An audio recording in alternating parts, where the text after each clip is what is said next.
স্বরূপকাঠিতে প্রায় শতবর্ষ ধরে শিক্ষাক্ষেত্রে অসামান্য অবদান রেখে চলছে আকলম মুসলিম মাধ্যমিক বিদ্যালয়। এসটিভির তথ্য ও ভিডিও চিত্রে দেখুন বিস্তারিত। সাথে আছি আমি কাউসার মাহমুদ।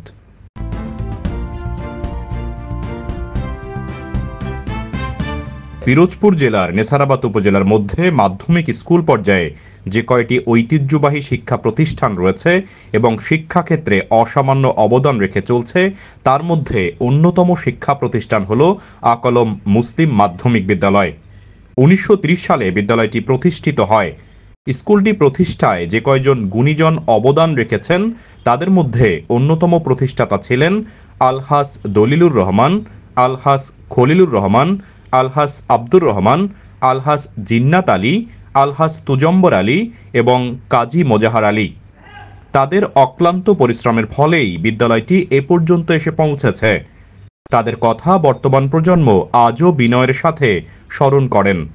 বিদ্যালয়টি ১৯০৭ সালে আকলম জুনিয়র মাদ্রাসা হিসেবে যাত্রা শুরু করেছিল। কালের পরিক্রমায় ১৯৩০ সালে মাদ্রাসাটি মাধ্যমিক স্কুলে রূপান্তরিত করা হয় এবং ১৯৩২ সালে এই স্কুল থেকে প্রথম ৬ জন শিক্ষার্থী তৎকালীন পরীক্ষা পদ্ধতি অনুযায়ী এন্ট্রান্স পরীক্ষায় অবতীর্ণ হন এবং ৬ জনেই প্রথম বিভাগে উত্তীর্ণ হয়েছিলেন। তাদের মধ্যে অন্যতম ছিলেন খান মোহাম্মদ সালেক, যিনি গভর্নমেন্ট ল্যাবরেটরি স্কুলের প্রতিষ্ঠাতা এবং প্রধান শিক্ষক ছিলেন। তিনি ২১ পদক লাভ করেছিলেন। এছাড়াও আকলম মুসলিম মাধ্যমিক বিদ্যালয়ের শিক্ষার্থীরা দেশের বিভিন্ন উচ্চ পদস্থ পর্যায়ে কর্মরত রয়েছেন। তারা দেশের মুখ উজ্জ্বল করেছেন, পাশাপাশি অত্র বিদ্যালয়ের সুনাম অক্ষুণ্ণ রেখে চলছেন। সেই থেকে বিদ্যালয়টি আজও পর্যন্ত অভিজ্ঞ শিক্ষক মণ্ডলী এবং দক্ষ পরিচালনা পর্ষদের অক্লান্ত পরিশ্রমে পরিচালিত হয়ে আসছে। বিদ্যালয়টির অবস্থানগত দিক থেকে এটি স্বরূপকাঠি পৌরসভার ৫ নং ওয়ার্ডে অবস্থিত। সবুজে ঘেরা মনোরম পরিবেশে রাস্তার পাশেই রয়েছে স্কুলটি। পাশেই রয়েছে স্বরূপকাঠির শীতলা খাল, যে কারণেই বিদ্যালয়টি একটি দর্শনীয় স্থানে পরিণত হয়েছে। পথযাত্রীরা যখন এখান থেকে যাতায়াত করেন, স্কুলটির দিকে না তাকিয়ে থাকতে পারেন না। খালের পাশেই তৈরি করা হয়েছে একটি দৃষ্টিনন্দন শহীদ মিনার, যা প্রতিদিন দেখতে অনেক লোকের সমাগম হয়। বিদ্যালয়টিতে বর্তমানে ৬২৪ জন শিক্ষার্থী রয়েছে এবং দক্ষ ম্যানেজিং কমিটির অদম্য মেধা ও পরিশ্রম দিয়ে গড়ে তোলা এই মনোরম পরিবেশে বর্তমানে শিক্ষার্থীর পাঠদান চলছে। ১৫ জন দক্ষ শিক্ষক মণ্ডলী দ্বারা বিদ্যালয়টির পাঠদান করা হয়। রয়েছেন ৫ জন কর্মচারী। মফস্বলের এই বিদ্যালয়টি বোর্ড পরীক্ষার ফলাফলে ধারাবাহিকভাবে ভালো ফলাফল ধরে রেখেছে। উপজেলার মধ্যে নামিদামি সব বিদ্যালয়ের সাথে প্রতিযোগিতা করে প্রতি বছর জেএসসি ও এসএসসি পরীক্ষায় ভালো ফলাফল করে আসছে। বিদ্যালয়টির প্রধান শিক্ষক জনাব আলমগীর হোসেন বলেন, বিসমিল্লাহির রহমানির রহিম। আমি মোহাম্মদ আলমগীর হোসেন, প্রধান শিক্ষক আকলম মুসলিম মাধ্যমিক বিদ্যালয়। আকলম মুসলিম মাধ্যমিক বিদ্যালয় শুরুতে ১৯০৭ সালে আকলম জুনিয়র মাদ্রাসা হিসেবে পথ চলা শুরু করে। কালের পরিক্রমায় সময়ের প্রয়োজনে ১৯৩০ সালে এটি মাধ্যমিক বিদ্যালয় হিসাবে প্রতিষ্ঠা লাভ করে এবং প্রতিষ্ঠাতাদের মধ্যে তৎকালীন সময় অন্যতম ছিলেন আলহাস দলিলুর রহমান, আলহাস আব্দুর রহমান, আলহাস জিন্নাত আলী মিয়া, আলহাস তুজম্বর আলী মিয়া এবং কাজী মোহাম্মদ মোজাহার উদ্দিন।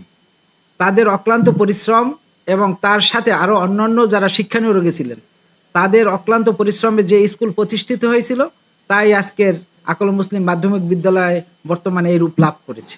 ১৯৩২ খ্রিস্টাব্দে আকলম স্কুল থেকে প্রথম ৬ জন শিক্ষার্থী তৎকালীন সম্ভবত এন্ট্রান্স ছিল, পরীক্ষায় অবতীর্ণ হয় এবং সেখানে ৬ জনেই প্রথম বিভাগে উত্তীর্ণ হয়ে দেশের এবং দশের মুখ উজ্জ্বল করেছিল।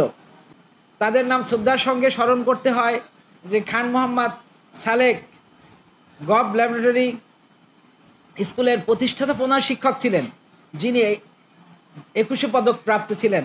তিনি আমাদের নিজে যেমন গর্বিত হয়েছেন, দেশ ও জাতিকে গর্বিত করেছেন। আমরা গর্বিত আমাদের সেই শ্রদ্ধাভাজন খান মোহাম্মদ সালেক, তার সাথে আরও একজন আমাদের শিক্ষার্থী ছিলেন।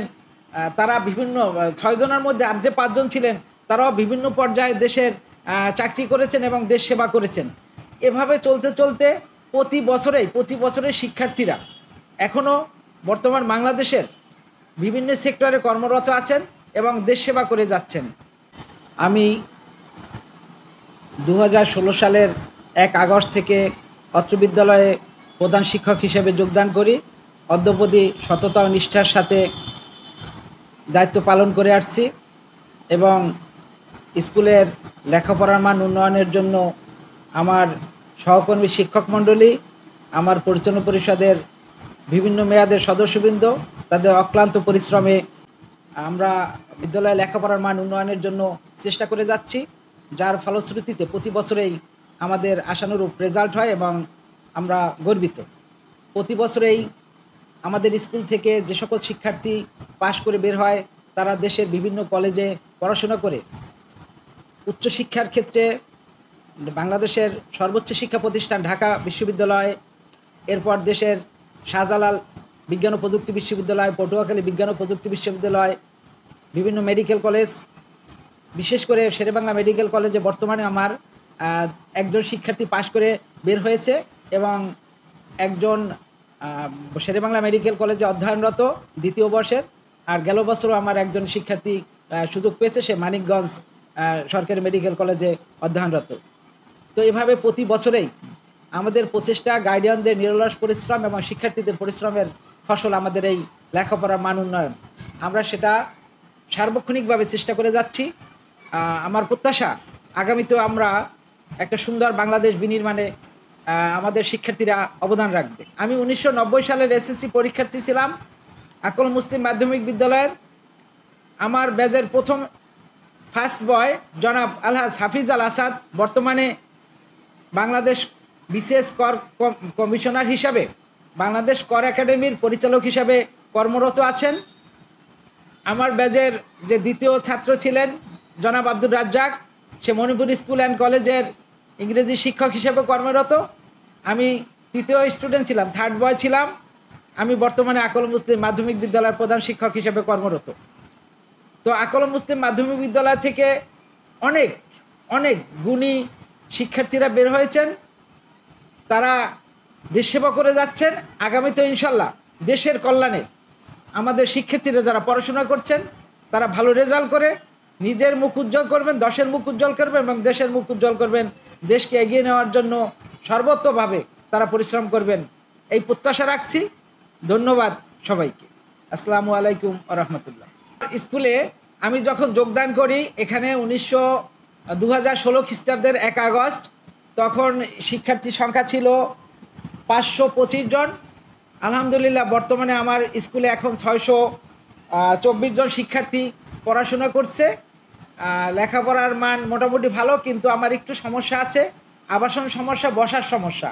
আমার যে পরিমাণ জায়গা প্রয়োজন, পুরাতন ভবনটা ভেঙে ফেলার ফলে নতুন যে ভবন একটা স্যাংশন হয়েছে ওটার কাজ একটু দেরি হচ্ছে বিধায় আমার সাময়িকভাবে একটু কষ্ট হচ্ছে।